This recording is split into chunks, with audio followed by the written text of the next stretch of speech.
नमस्कार, जी बिजनेस में आपका स्वागत है। मैं हूं पल्लवी नागपाल जयरथ। ब्लैक मनी का इस्तेमाल रोकने के लिए इनकम टैक्स विभाग ने कमर कस ली है। इसी सिलसिले में इनकम टैक्स टीम की देश में कई हिस्सों में छापेमारी चल रही है। दिल्ली, मुंबई, जयपुर, गुवाहाटी, चेन्नई में इनकम टैक्स के अलावा सेल्स टैक्स की टीम भी छापेमारी कर रही है। आपको बता दें कि कल भी दिल्ली के चांदनी चौक में छापेमारी हुई थी और छापेमारी के डर से व्यापारियों ने यहां पर दुकानें भी बंद कर दी थी। वहीं मुंबई के जावेरी बाजार में भी आलम यही रहा। यहां भी आईटी की टीम ने छापेमारी की। इनकम टैक्स विभाग को शिकायतें मिल रही हैं कि बड़े व्यापारी बैक डेट में बिलिंग कर काले धन को व्हाइट में कन्वर्ट कर रहे हैं, जिसके बाद इनकम टैक्स डिपार्टमेंट ने ये कार्रवाई करनी शुरू की। और हमारे साथ जुड़ रहे हैं हमारे संवाददाता तरुण। ब्लैक मनी पर बड़ी कार्रवाई होती जा रही है, नकेल कसने की पूरी कोशिश हो रही है कि काला धन जो है वो बाहर आ जाए, और सरकार को लगता है कि अब इसमें कामयाबी में मिल रही है, क्योंकि इनकम टैक्स विभाग जो है वो पूरी तरह से इसमें जुटा हुआ है।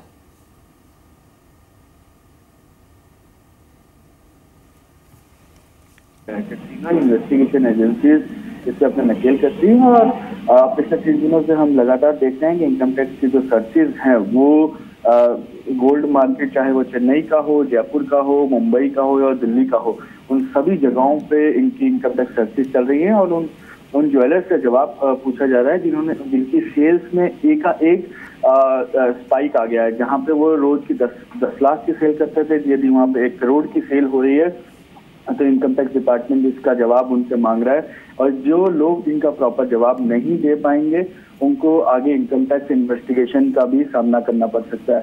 और इसी वजह से सेल्स टैक्स डिपार्टमेंट भी उन्होंने भी अपनी जो कार्रवाई है वो शुरू कर दी है। कई ऐसे व्यापारी हैं जो ग्रेन्स में या कहें कि जो खनिज पदार्थों में जो डील करते हैं, उनके वहाँ पे भी सेल्स टैक्स की नज़र है। और इसी वजह से आप ये देखेंगे कि सभी स्टेट्स में मोस्टली जहाँ से ये खबरें आ रही थी कि रात भर दुकानें खुली रही हैं, वहाँ पे इस समय इन्वेस्टिगेशन एजेंसीज की सर्चेस जारी है। और इन्फोर्समेंट डायरेक्टरेट जो है, जो फॉरेक्स डीलर है, जो रुपये को डॉलर में कन्वर्ट करके देने को तैयार है पिछली डेट में, उन पे उनकी नजर है और उस पर भी इन्फोर्समेंट डायरेक्टरेट की तरफ से भी ये कार्रवाई बदस्तूर पिछले 3 दिनों से जारी है। जी बिल्कुल, बहुत बहुत शुक्रिया आपका इस जानकारी के लिए। तो आईटी विभाग जो है वो लगातार छापेमारी कर रहा है, जिससे कि जिनके पास काला धन है और वो व्हाइट में बदलने की कोशिश कर रहे हैं, उन पर नकेल कसी जा सके।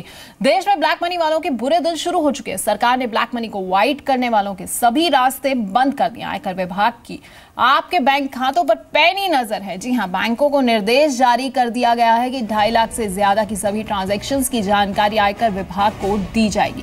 2.5 लाख से ज्यादा रकम बैंक खाते में जमा कराने वालों की टैक्स रिटर्न से उस अमाउंट को मैच किया जाएगा, और अगर पैसों में मिसमैच होता है तो इनकम टैक्स एक्ट के सेक्शन 270A के तहत कार्रवाई करेगा। गड़बड़ी मिलने पर टैक्स के अलावा 200% की पेनल्टी भी देनी होगी।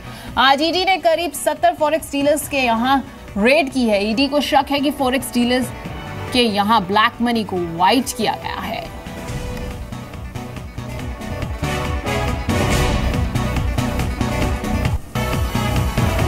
तो काले धन पर जब सीधी उंगली से घी नहीं निकला तो सरकार ने उंगली टेढ़ी कर दी और ऐसा जाल फेंका जिसमें बड़े बड़े सूरमा भी फंस चुके हैं।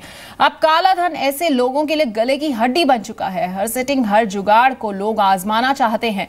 पुराने नोट बंद होने का असर गूगल सर्च पर भी दिख रहा है। कैसे ये काले कारोबारी अब गूगल की शरण में है, वो हम आपको दिखाएंगे। वैसे ये ऐसा सवाल है जिसका गूगल के पास भी कोई जवाब नहीं है।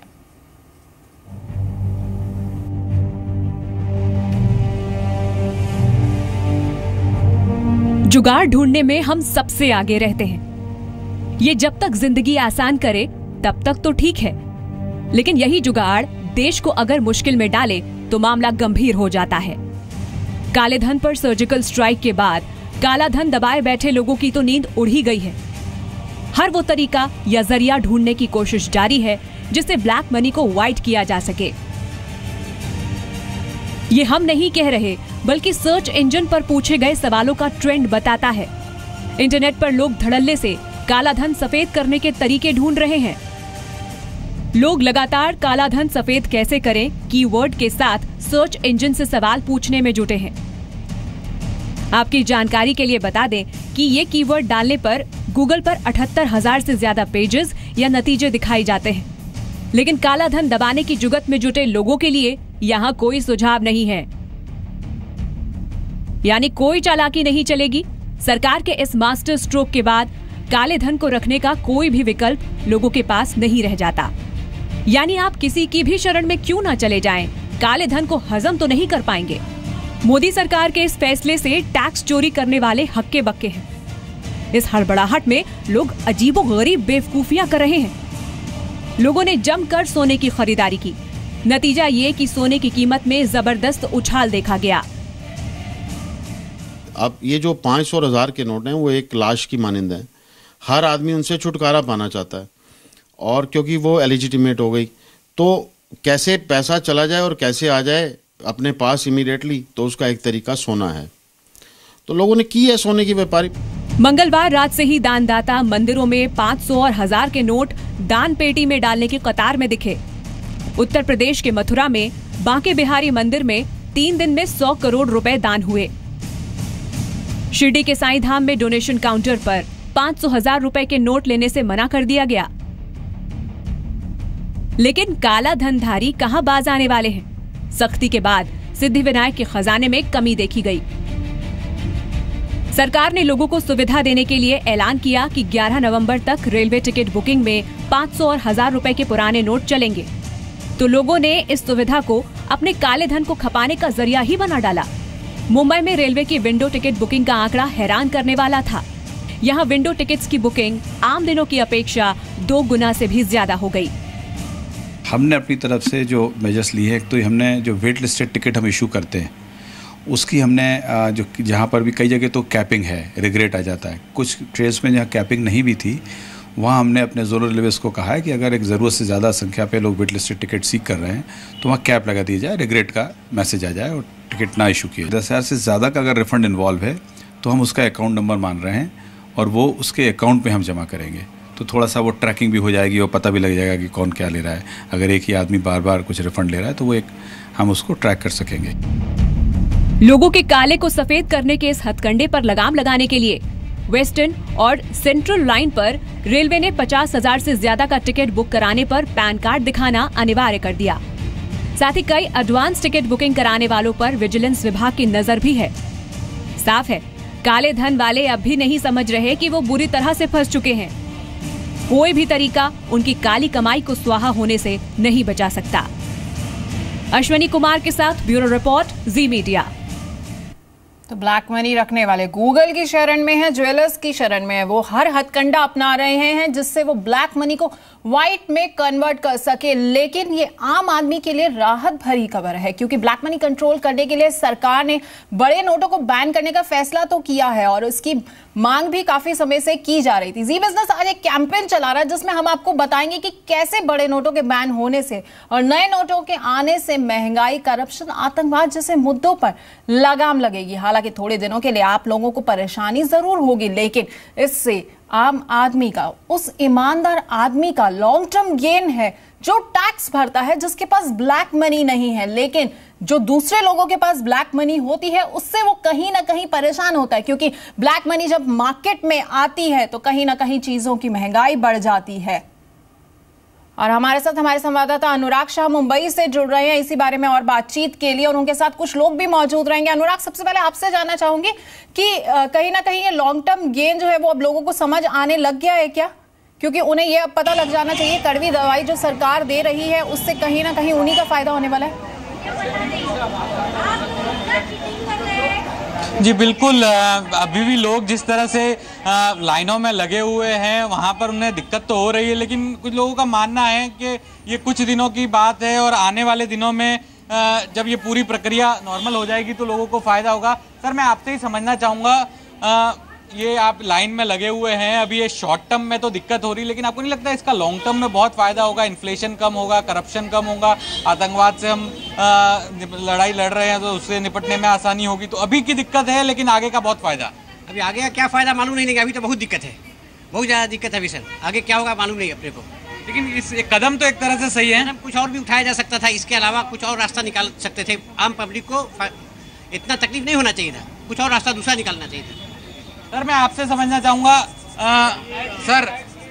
सर इस ओवरऑल कदम को आप देख रहे हैं, अभी शॉर्ट टर्म में तो दिक्कत हो रही है, लेकिन लॉन्ग टर्म के हिसाब से आप मान रहे हैं बहुत अच्छी चीज़ है? हाँ बिल्कुल अच्छी चीज़ है, बिल्कुल अच्छी चीज़ है, बिल्कुल अच्छी चीज़ है। हाँ सर, तो इससे इन्फ्लेशन कम होगा, करप्शन कम होगा, और क्या क्या चीज़ें आपको फायदे दिख रहे हैं आगे चल के? करप्शन तो कम होगा ही, इन्फ्लेशन भी कम होगा। तो आप मतलब एक तरह से खुश है अभी? केवल लाइन में लगे हैं लेकिन? नहीं, खाली लाइन में लगे इसके लिए खुश नहीं, वैसे भी खुश है। वैसे भी खुश है क्योंकि हमारे पास ब्लैक मनी नहीं है। ब्लैक मनी नहीं है। All round development of the country. उनका भी सुनो। ये हाँ मैडम बताइए। All round development of the country, all round development of the country, very nice. It'll avoid corruption and black money, everything. Very good, very good. We are very happy. जैसा कि आप पल्लवी देख सकती है, लोगों की मिक्स रिएक्शन है। कुछ लोग तो कभी भी मान रहे हैं, लेकिन ज़्यादातर लोगों का यही मानना है कि all round development of the country के तौर पे ये काफ़ी बेहतर मूव है। अभी कुछ दिक्कत जरूर है, सही कहा कि यहाँ पर मिले जिनके पास ब्लैक व्यूज मनी हैं है उनको तो कभी कुछ दिक्कत आएगी नहीं। और लोग अब ये समझ रहे हैं कि कहीं ना कहीं इस पेन के पीछे उनका जो है गेन भी रहेगा, जो कि लॉन्ग टर्म गेन है। लेकिन अनुराग, वहां पे लोग काफी मौजूद हैं, उनसे पूछे, उनको ये ऐसा लगता है कहीं ना कहीं कि इससे आतंकवाद पर भी जो है लगाम कसी जा सकती है, लगाम लगाई जा सकती है, क्योंकि आतंकवाद जो है पिछले काफी समय से देश की परेशानी बना हुआ, और ऐसे में जो फंडिंग होती है वो ज्यादातर ये कहा जाता है कि नकली नोटों के जरिए जो आतंकवाद को बढ़ावा मिलता है, और कहीं ना कहीं अब ऐसे में काले धन के जरिए जो आतंकवाद को बढ़ावा मिलता है, तो कहीं ना कहीं उनको जो है आतंकवाद को लगाम कसने में सरकार को काफी मदद मिलेगी, क्योंकि लोगों का काला धन निकलेगा और इसके साथ साथ नकली नोट भी जो है वो बाहर आ जाएंगे। तो कहीं ना कहीं जो है देश के लिए एक फायदे का सौदा रहेगा पूरी तरह से। मैडम ये आपको नहीं लगता है जिस तरह से हम आतंकवाद की लड़ाई लड़ रहे हैं, और जो नोट थे उन नए नोट जब ये आ जाएंगे, तो एक आतंकवाद की जो लड़ाई हम लड़ रहे हैं उसको लड़ने में भी मदद मिलेगी जब ये नकली नोट बंद हो जाएंगे और नए नोट मार्केट में आएंगे? आतंकवाद बहुत बंद हो जाएगा, काफी सुधार आएगा। जरूर सुधार आएगा, एटलीस्ट मोर देन 50% कम हो जाएगा। 50%? यस। तो हर तरह से देखा जाए तो ये मूव से करप्शन कम होगा, इन्फ्लेशन कम होगा, आतंकवाद से लड़ने में मदद मिलेगी। तो आप पूरी तरह से ओवरऑल सही मूव मान रहे हैं? Development of the country, all round development, it's good for everything. Pallavi आप देखिए कि कुछ लोग हैं जो मान रहे हैं कि अभी दिक्कत है, लेकिन करप्शन से लेके, इन्फ्लेशन से लेके, आतंकवाद से लेके हर चीज को लड़ने में जो सरकार का ये मास्टर स्ट्रोक है उससे फायदा होगा। बिल्कुल अनुराग, यहाँ पर मास्टर स्ट्रोक है ये सरकार का, जिससे फायदा होगा। लेकिन मुंबई की जनता की एक परेशानी और रहती है जिसके बारे में आपसे जिक्र करना चाहूंगी। घर की बहुत दिक्कत रहती है, लेकिन यह लगता है कि ब्लैक मनी जब यहाँ पर लोगों की बाहर निकलेगी तो कहीं ना कहीं रियल एस्टेट सेक्टर में जो है जितनी भी इन्वेंट्री है वो उसके रेट्स जो होंगे वो थोड़े कम हो जाएंगे, क्योंकि अब जो लोग हैं व्हाइट मनी में ज्यादा ट्रांजेक्शन्स करेंगे।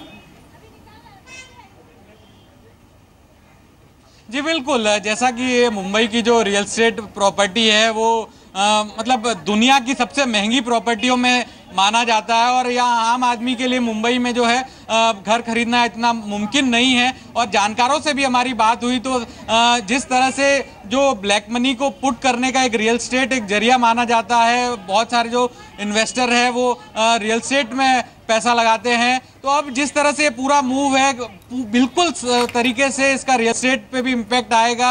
हालांकि जानकारों का मानना है कि अगले कुछ महीनों तक एक सुस्ती देखने को मिल सकती है, ट्रांजैक्शन इतने ज़्यादा नहीं होंगे, और उसके बाद जब जैसे जैसे इन्वेंट्री और बढ़ती जाएगी, जो डेवलपर्स है उनके ऊपर बोझ बढ़ता जाएगा, तो एक प्राइस करेक्शन आ सकता है। और ये जो प्राइस करेक्शन है ये 25 से 30% तक का हो सकता है। तो ये जो रियल एस्टेट सेक्टर के लिए काफ़ी बूस्ट करने वाला है। उसके अलावा जो लैंड के जो सौदे होते हैं उसमें काफ़ी ज़्यादा ब्लैक मनी इन्वॉल्व होता है, जो डीएलसी रेट के मुकाबले 3 गुने 4 गुने तक सौदे होते हैं, लेकिन अब वो सौदे होना मुमकिन नहीं हो पाएगा।